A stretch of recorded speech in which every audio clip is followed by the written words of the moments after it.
I wish I had learned this truth many years ago. Be thankful for the days, good and bad. All right, welcome to another episode of Warrior versus Zombie, and I've got an amazing guest here, Alison Arnoff, and I'll be talking to her and talking about her in a second. But first, before we get started, let me talk about Warrior versus Zombie. If this is your first time joining us, success is a journey, it's not a destination. As warriors, we all have a history of ups and downs, wins and losses that are all part of making us who we are up to this point, and they provide a foundation for our path forward.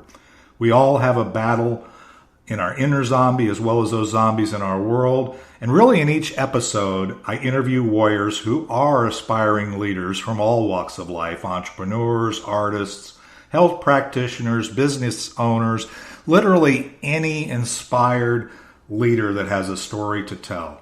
These warriors have a cause, they have unique value, and a vision that goes generations into the future, and today's guest is absolutely no exception. Alison Arnoff is an incredible warrior. She is a former nationally ranked, I think it's called age-specific or something, Division I swimmer, triathlete, entrepreneur, executive coach, and startup strategy consultant. Her over 30-year corporate journey began in the tech industry as an engineer, advancing ultimately in sales, marketing, management, leadership. She worked for industry giants and 7 startups, resulting in 5 acquisitions and 2 IPOs. Alison has always been a trailblazer and received her bachelor and master's degrees in engineering in the 80s. I know that time frame, where women were rare in those degrees. And over 4 years ago, Alison decided to leave corporate life and dedicate herself to helping women leaders in tech. She wanted them to have the support she wished she had on her journey.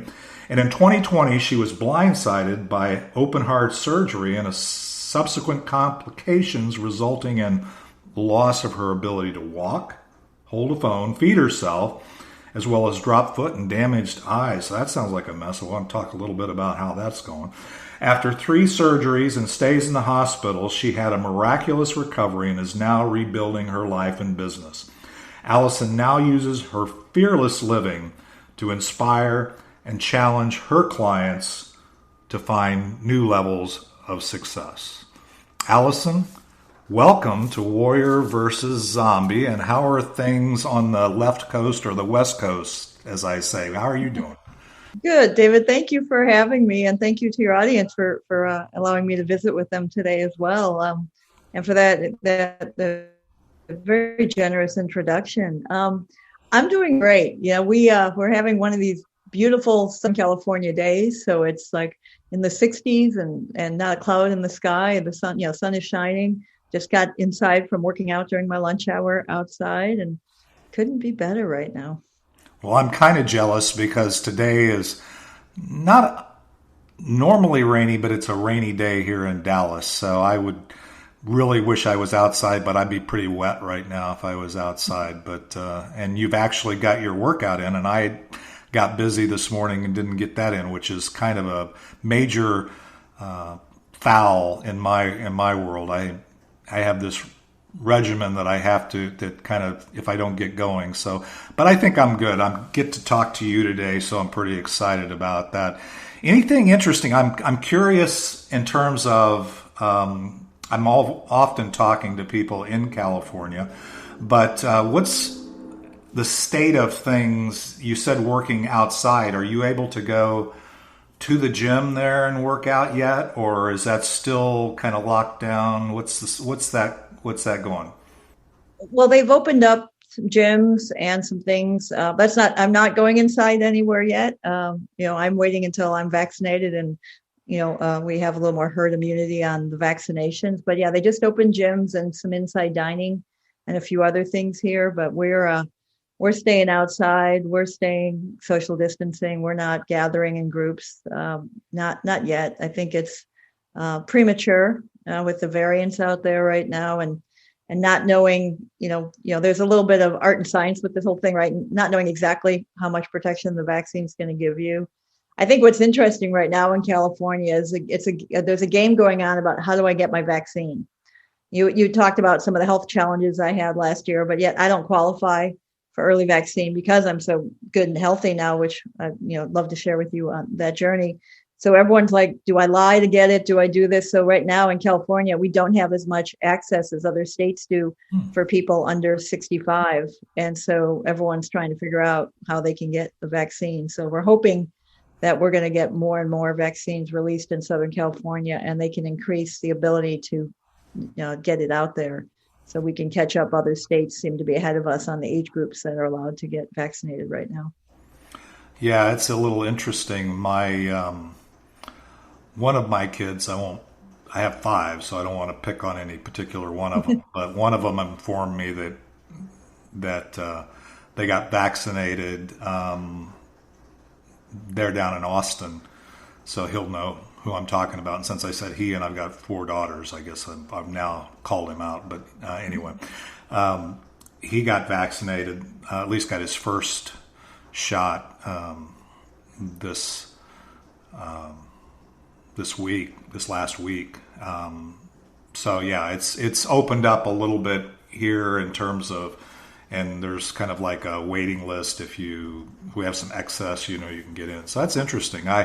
I'm personally not inclined. Actually, I had COVID and myself last December, and last check I still had the antibodies, and since it's kind of still in the emergency use stage, even though that is, I've been advised not to worry about it by my doctor, so I'm going to take that advice. So, but anyway, so that's interesting. We've kind of gotten used to the way of life out here, so it's not like we're ready. Like we have to change something. Is that I want to see my mom, and my mom is in Chicago with my sister, and I haven't seen them since Thanksgiving in 2019. And my mom is in her late 80s, so not having seen her for this long is really my motivation. My sister and my mom both have been vaccinated, so as soon as I'm vaccinated, then they'll be comfortable with me coming to see them. So that's my desire. As far as, I'm lucky I live in a place where we are still bike riding and paddle boarding and doing everything, just not gathering with friends. Although outside of that, we have a good life here. So if we had to wait, 3 or 6 more months, it wasn't that big of a deal, but I want to see my mom. I get that.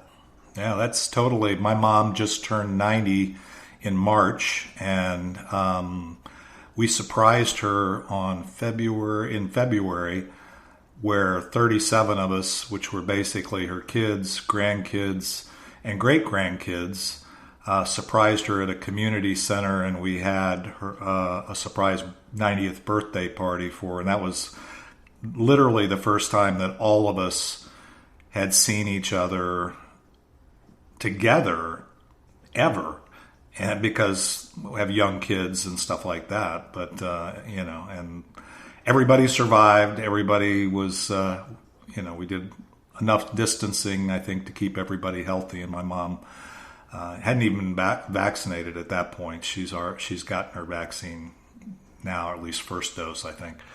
So yeah, it's pretty fascinating how I'm always interested to see how different warriors and different people are navigating this stuff. It wasn't ever, like we talked about before we started the podcast, it wasn't intended that every episode we start out the first segment checking in and seeing how things were going with the virus or whatever, but it's just kind of the way things have gone. Anything else in your area that is going on? No, I'd say that, talking about the pandemic, sometimes there's gifts in it. And I think for me, the gift was I was barely dating my partner when this whole thing started. And he and I decided to go for it and be together 4 or 5 days a week. And then, he ended up taking care of me during my tragedy. And so we know that if we survived this in our first year together, we got it down. So we almost say, yeah, I mean, obviously, there's been a lot of bad things happen with the deaths and friends getting sick and isolations, but we also know the gift was we got to see what we are together, and looks like, and it turns out we like it. So we are taking that as our gift of the pandemic was really knowing that we have a solid foundation that we can get through this. Kind of like trial by fire. Okay, yeah, let's just throw you into a room and lock the door and see who comes see if you come out alive. No, that's awesome. All right, well, this has been a good check-in. Let's take a quick break. We'll hear a little more of Ricky Jean Wright, and It's Not the Getting There, and we'll come back with Alison Arnoff, and we'll hear her story. When we get back, I want to hear whatever parts of your story, Alison, that you want to share. I know we've got a little bit of history behind us, but I'm really excited to hear, for the audience to hear some of your high points of your journey when we come back. But the miles become the teacher while the student learns real slow, traveling blind most of the time. Wherever you go, it's not the getting there, it's the journey every day. All right, we've had a great check-in segment here with Alison Arnoff, and I need to take a minute just to thank our sponsor, Be Connected, where entrepreneurs connect, inviting our listeners to get in on the ground floor of the premier hub for successful warriors. Be Connected empowers warriors from all walks of life, entrepreneurs, home-based and small business owners, CEOs, founders, coaches, really anybody, enabling them to connect and with the purpose of collaborating and creating a larger impact in the world. Check us out now and learn how you can thrive as we move forward out of the pandemic at BeConnected.com. That's BeKonnected.com, and use a special code MyVisionWarrior for a discount and or free membership. All right, now we're back to Alison. And Alison, when we got at the end of the last segment, I warned you were going to hear about your story here, and I'm really want to hear the audience to hear your journey, or a little bit of your journey, maybe 8 minutes or so, but we'll hear that. But let's talk about that. So how did this all begin? My journey as a woman in tech, it's funny when other people look at it, and your theme of warriors and is that, I guess it was a warrior's journey, but I didn't know that. I was just doing Alison's journey, right? And I just found out a couple of years ago that when I was in 5th grade, which was, I'll date myself here, which was in the 70s, my 5th grade teacher called my mom and said, the boys don't like that your daughter raises her hand before them in math class with the answers. And my mom said, well, put her in the advanced class. And he's like, she is in the advanced class. And her response was, I don't know what to tell you.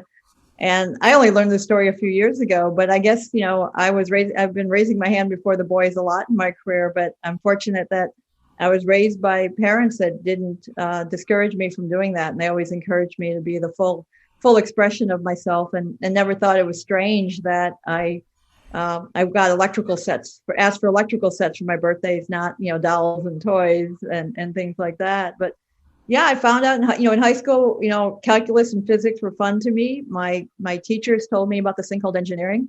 And so I went to undergrad for an engineering degree. I also swam for a few years at the University of Illinois until I got injured. And I wasn't somebody that looked around and said, oh, there's not a lot of women in the room. That really wasn't how my brain worked. It was really, I like this stuff. This is fun, met cool people. And, being in the weight room and play things when I was younger, being around men all the time wasn't strange for me. So I didn't think it was a strange journey. But throughout my career, and I often was the only woman in the room. I did off-campus classes at USC for grad school. I'd go on campus for a final. I'd walk in, the professor would say, hi, Alison. I'm like, how did you know? And I look around, and there's only one other woman in the room of Asian descent. So I'm guessing her name might have been a little more descriptive. So it was other people that kind of brought it to attention. I was often the first female in many of the roles in my company, and had some challenges. Some people didn't want me there. Also worked with some great people, always some people I had to educate. But I think in 1990, I was the only female field engineer in the world at Intel. And I might have been the first woman there doing that. I know I was the only for a while until our team hired a second one. At many of my companies, I was the first woman in the roles I was with. But it was other people that would point it out. I was just doing my journey. But for a lot of people, it was different. And I again, I had some amazing bosses that were so encouraging, and I had some struggles. There's times where I really had to fight for my voice and fight because people didn't want me there and thought maybe I should be home popping out babies and not here, not challenging them or their thoughts.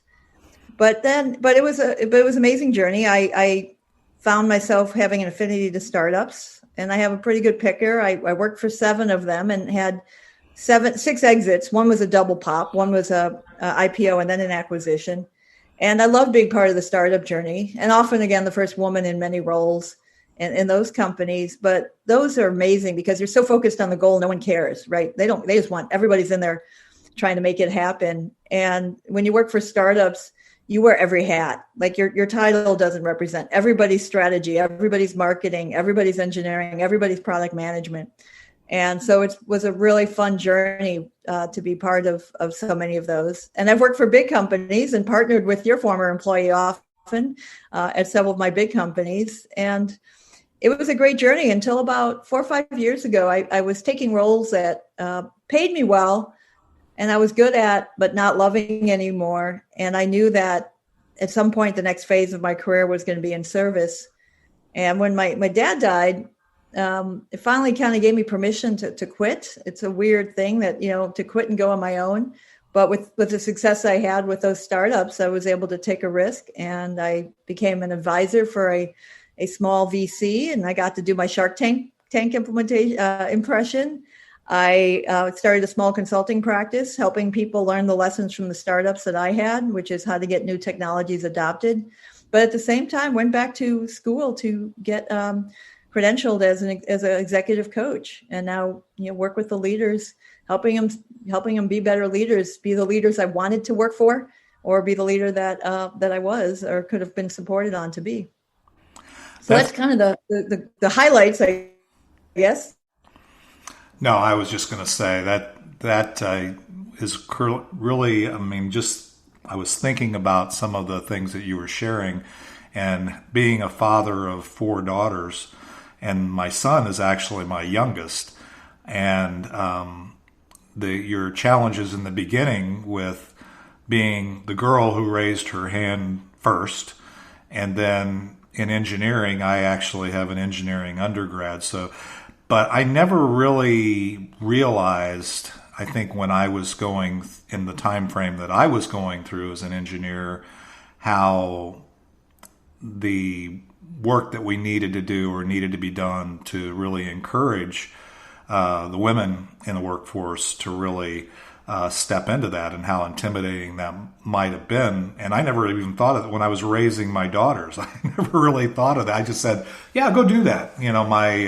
My number 2 daughter was always on boys or co-ed teams. She was on a boys baseball team and was the best player on the team, and on a co-ed basketball team when she was little, and again, the best player on the team. So that whole challenge thing, I get that you said it's just part of Alison's journey.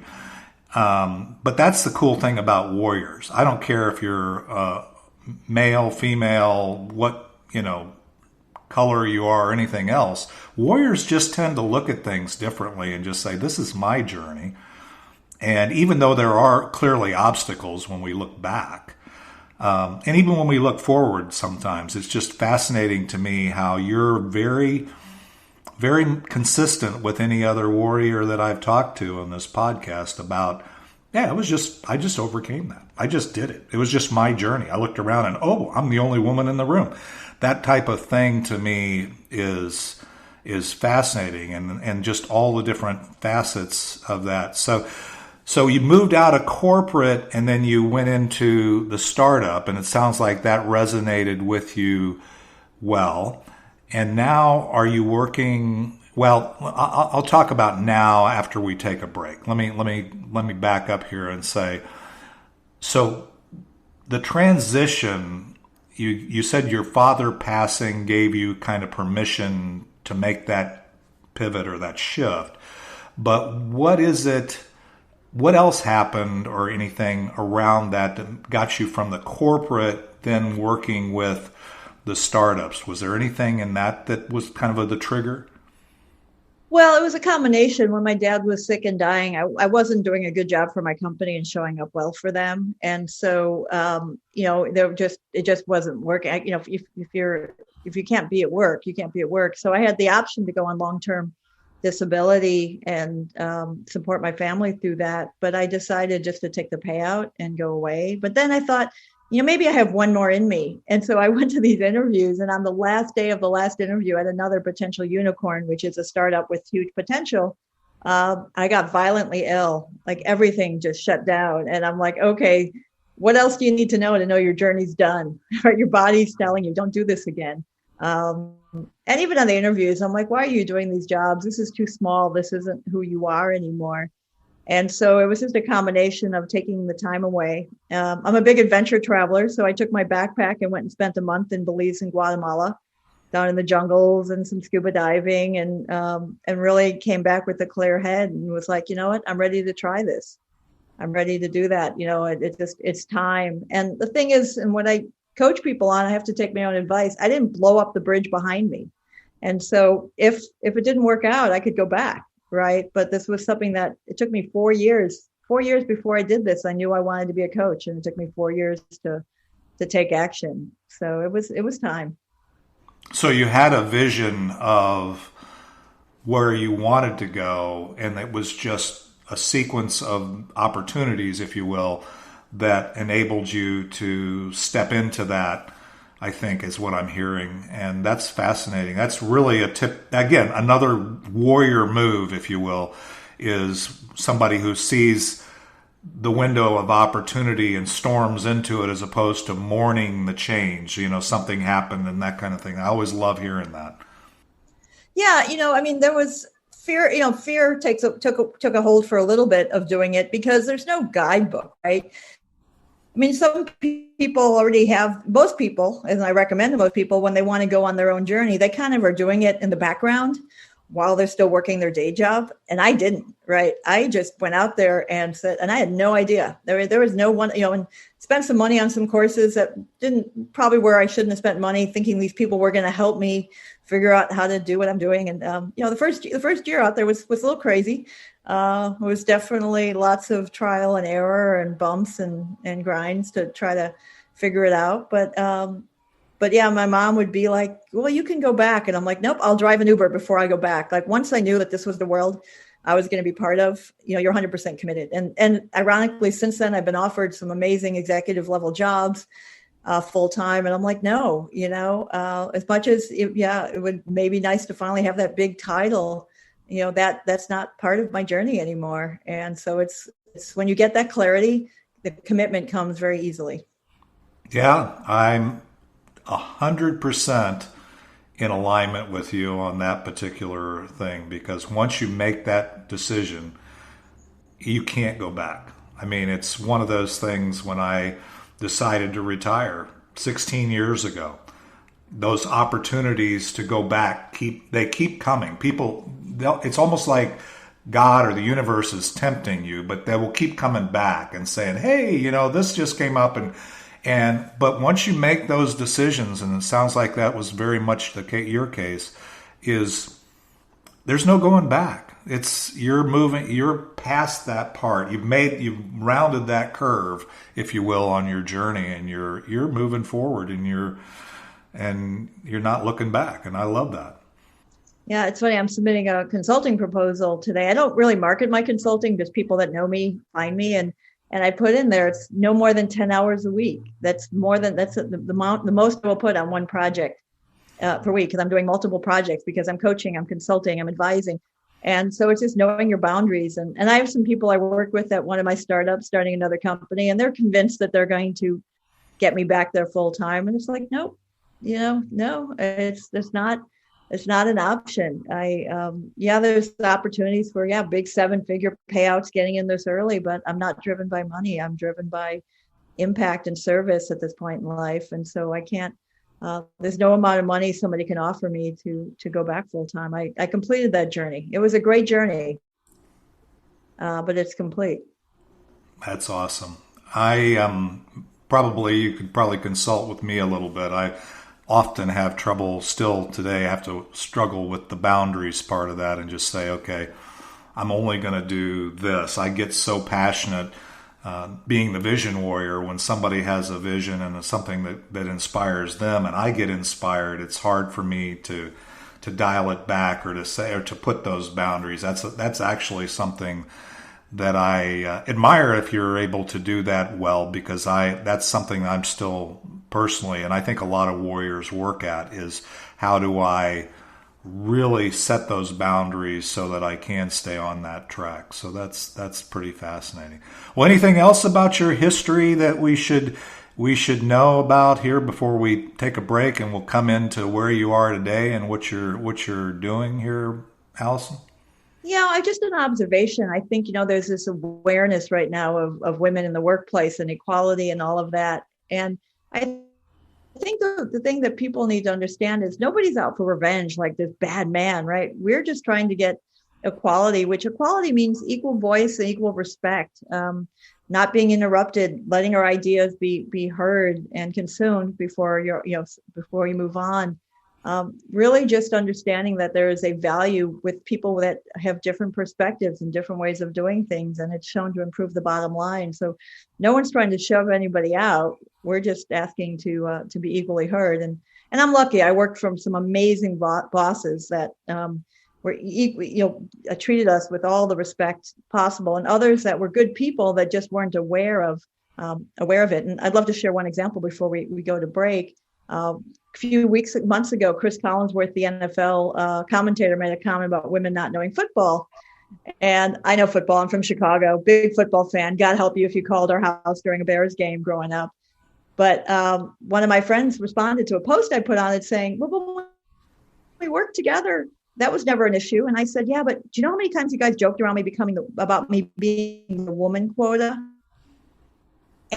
And you guys respected me, and you appreciated me, and I knew that, but you also didn't know the scars that I had from the people before you and the comments you made. So while you made those comments in jest, they do affect you, and then they make you overcompensate or try too hard or trying to prove yourself all the time. And even though, so it's really to be mindful of good people are making these mistakes too, and maybe we need to just think a little bit before we make those joking remarks and things, not knowing that somebody's already had so many scars on their journey.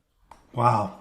That's actually very, very insightful. And I think it applies, I realize in your case with women and everything else, but I mean, there's so many levels that applies today, and realizing that we all are on our own journey and we're not on each other's journey. And sometimes the things we find joke-worthy or interesting to make comment on may in fact be those things that person is striving or working to overcome. They may trigger certain zombie thoughts in their brains that they have to work extra hard to overcome just because of that little casual thing. So that's a fascinating thought, and something that definitely our warriors should keep in mind as we go forward in this. So, well, let's take a quick break, and then we'll come back. And what I want to hear from you when we come back is where you are today and where you're going. So we'll come right back with Alison Arnoff after hearing a little more of Ricky Jean Wright.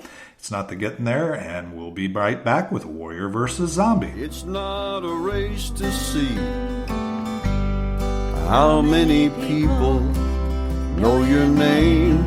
One day you realize time was worth more than the gold. It's not the getting there. When you get there, you'll know.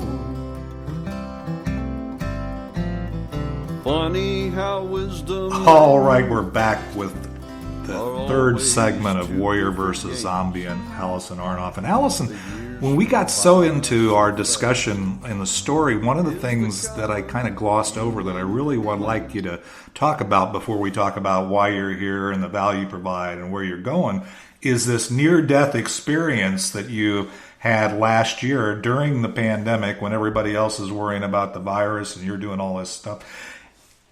Help me understand kind of that, and then we can talk, and then you can kind of carry it into what you're doing today.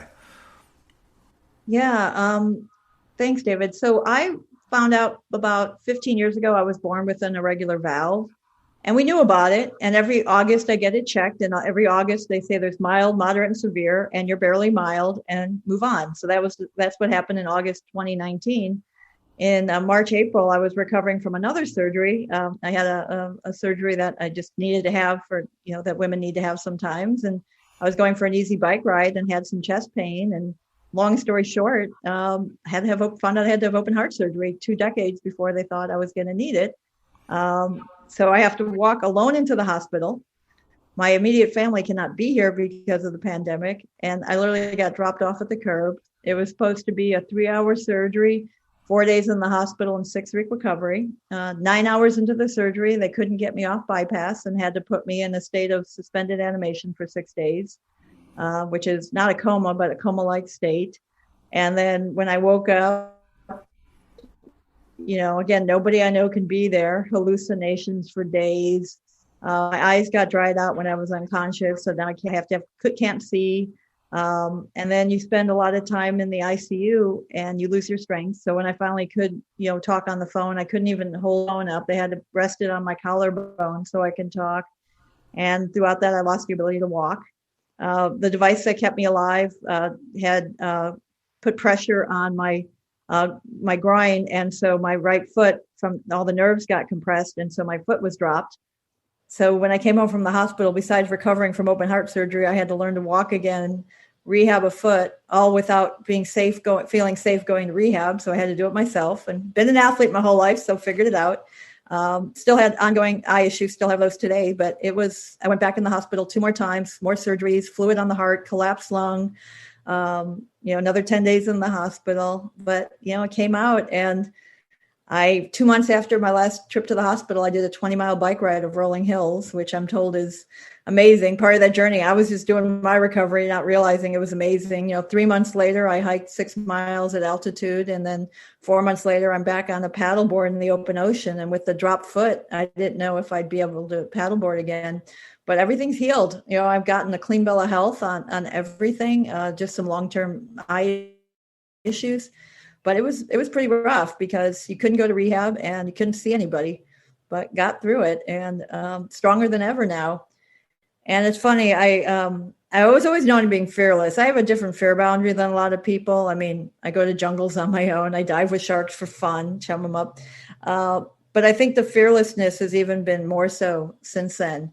One of the things that's happened is, I didn't talk a lot about my journey as a woman in tech. And a big part of it was because sometimes I screwed up, right? Sometimes I didn't know what I was doing. And instead of having compassion for myself on that journey, I was judging myself. And now I realize that it was the imperfections on the journey that make me even more powerful at what I do. And that speaking out for them, I'm not making anybody wrong. I'm just educating people on what's happening out there. So but yeah, a couple weeks ago, I got my clean bill of health to do that. 2 weeks ago, I hiked 2 miles down into the Grand Canyon and up. So we can say that I am a full success recovery at this point. And now just being bolder and stronger because I wasn't given a second chance to waste it. And so I'm going to take advantage of it. Wow. Well, as we say, the ups and downs are a foundation for our path forward, and it's very clear from that segue. I'm glad you shared that because I knew that part, but we hadn't really shared it with the audience. And so, So, tell me a little bit about now what you're doing from a business and from your focus standpoint. Obviously, you've got a clear bill of health and you're ready to go. But what does it look like in terms of your just cause, your life purpose going forward from this point, and what kind of value you see? I mean, obviously, there's a ton of value that I see in you, and you don't seem like somebody who just recovered from a near-death experience, just seeing you on Zoom and listening to you talk. But then, what value, and then where are you going? So talk to me a little bit about that. Yeah, so if anybody knows Simon Sinek, he's all about the why, right? And my why is very simple, is that my journey was hard. And even though it might not have looked that to other people, it's like, the duck on the surface, right? And the paddling underneath. And my whole point of being now is to help people make their journeys easier than mine was. And that's by giving them support. I have two terms I use a lot, by being a champion and a challenger. And everybody needs that. Everyone needs someone that can see their gifts and strengths and help them maximize it. And everybody needs someone who can help them find their blind spots and their biases to move forward. So I focus a lot on those components, but it's under a frame of confident communication. I think that's always been one of my strengths. And so that's, we're putting together, launching a new Facebook group and doing some programs on confident communication. So I'm doing my one-on-one coaching with tech leaders. I coach both men and women. Just marketing is a lot of my marketing message to women. Going to be doing group programs, and I still consult, but again, that's just as people find me. My real passion is the coaching and helping people, see the greatness in themselves that they don't see, and I believe in them so fiercely until they catch up to me in believing in themselves. So that's what I'm doing these days, is helping people live fuller, grow into the leader they want to be, or become the leader they want to be. So that is awesome. I mean, it really is encouraging, because we all are male, female. We all have to realize that we are a miraculous creation on so many levels, and that there's so much possibility out there that the only limit is ourselves. And so helping people embrace that and then be able to step into that, communicating in a way that's powerful, it's huge value. So what's the impact look like, if anything were possible? Obviously, your value is your own experience. You've been down that road, been there, done that. You've overcome yourself in so many ways, on so many things. So you can share that with you bring that unique value to the table and your experiences. But what would the impact look like going forward? If anything were possible, what would your ideal impact and day look like? Yeah, that's a great question. I mean, the impact is really, what makes me happier than anything is those aha moments when people see that thing that they were missing. It could be a perspective shift. It could be believing in themselves. And it's almost like like a sonic boom that you feel when people have those moments. And so to me, an ideal day would be days full of those moments, whether it's working with people one-on-one or in groups. And when you get those messages from them after, they've been armed with new tools and new beliefs, what they're capable of doing and seeing in themselves, there's just nothing better than that. So my ideal day isn't about getting up and working out or meditating or doing this. It's just creating those sonic booms in people's life where they can, they break those barriers that they have put in their way, which could be as simple as, I don't know how to communicate to my new executive, to I am a new founder and I don't know how to step into the power of a CEO. There's so many different pieces. Or I want to be a leader one day and I don't know how to change how I come across so that I can be viewed as a potential leader. The sonic booms don't have to be earth-shattering in magnitude from the outside world. They just have to be earth-shattering for the person. And that's an ideal day for me, is really helping people shift, open up, and see what's possible and create it for themselves. Well, that's awesome. And so when you're working, you said that you're coaching clients, the one-to-ones or whatever, mentoring, that kind of thing.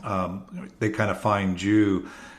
Are you doing like regular workshops? Are you with groups? What does that kind of look like? Well, yeah. So for the consulting, I don't market my startup consulting. People just find me for that. The coaching, I definitely market. I'm launching a new Facebook group. The name's going to be finalized shortly. There's already one that's Confident Communication for Women. So we're working on the name for that. But I do a video series every Tuesday on LinkedIn called The Tuesday Truth. And I post them on my LinkedIn, YouTube channel, Confident Communication. I do webinars on confident communication. I'll be doing a masterclass soon on that. And then in my Facebook group, I'll be doing a lot of free classes. And I'll also have some founders in the group. And so I'll be pulling in some experts and doing a lot of content. As far as working with me, you either work with me one-on-one, or my next confident communication group program is launching May 1st. And that's going to be a 12-week program to get to more confident communication. And it's not just about communication, right? And the confidence. It's about the mindset. It's about the belief. It's about the impact. It's about the clarity of who you want to be and how you want to show up. I mean, the words are such a small piece of confident communication. So I'll be launching my next 12-week program on May 1st. So lots of different ways.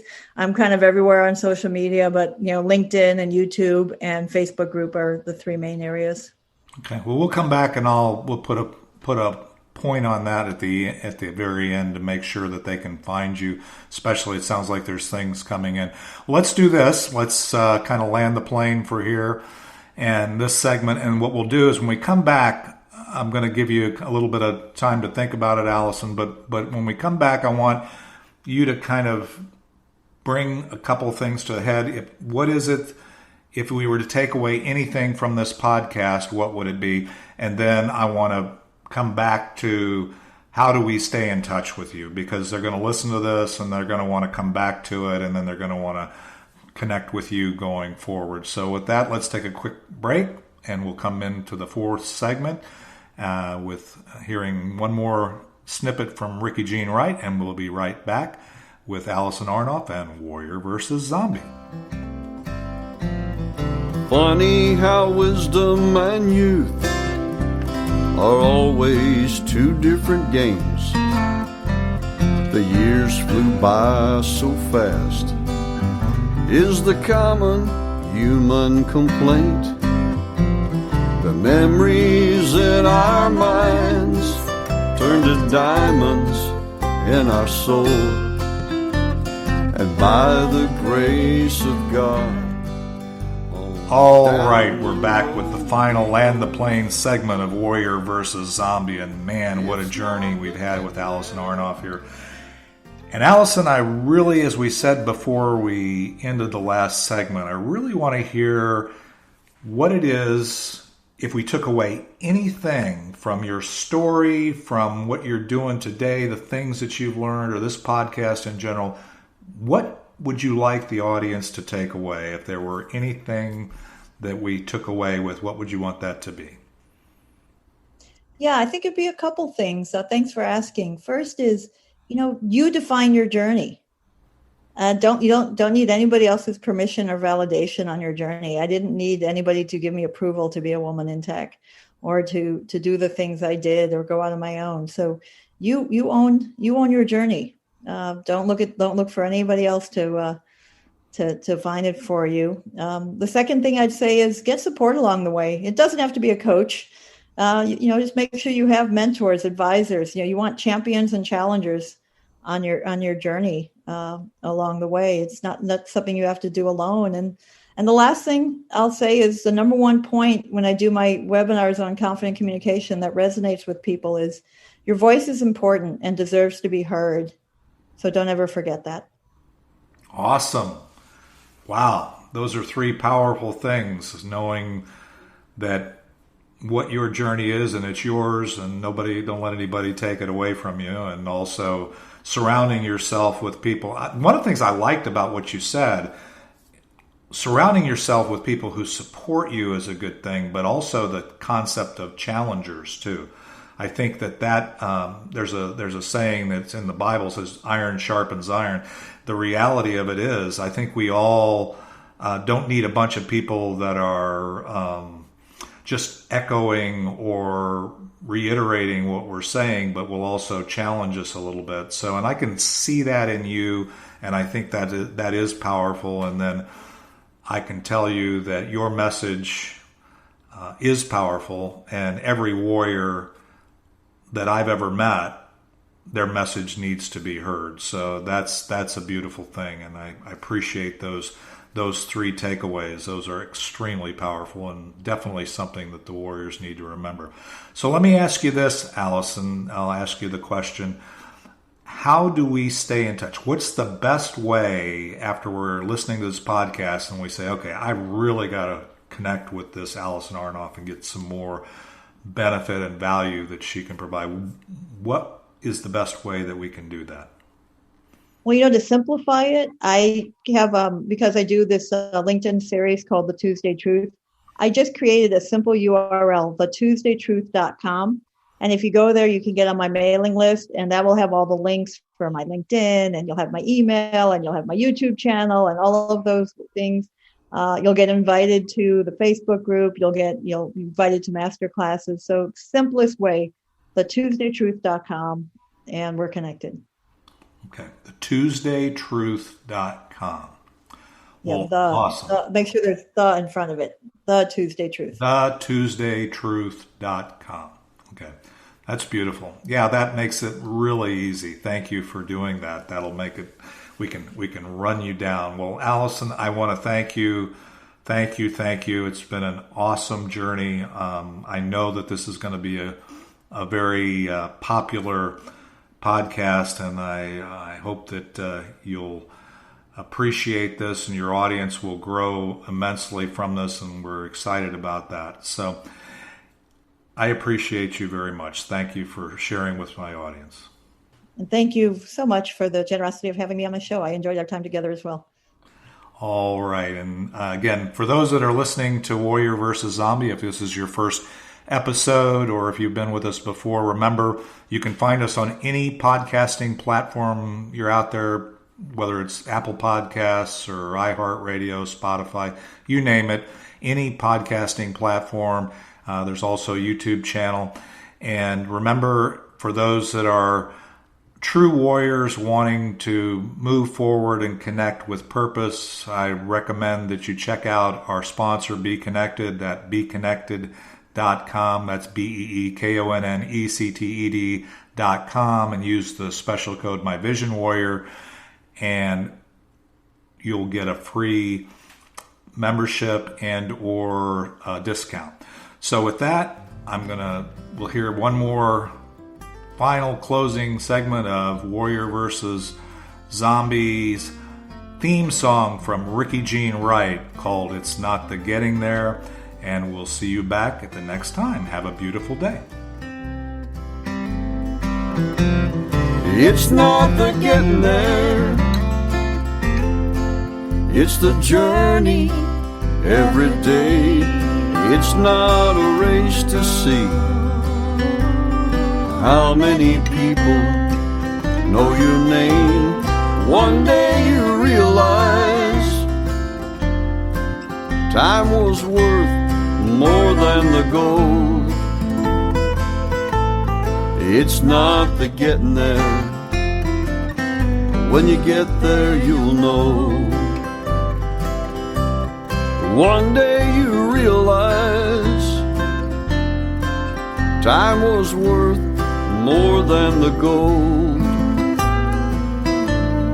It's not the getting there. When you get there, you'll know.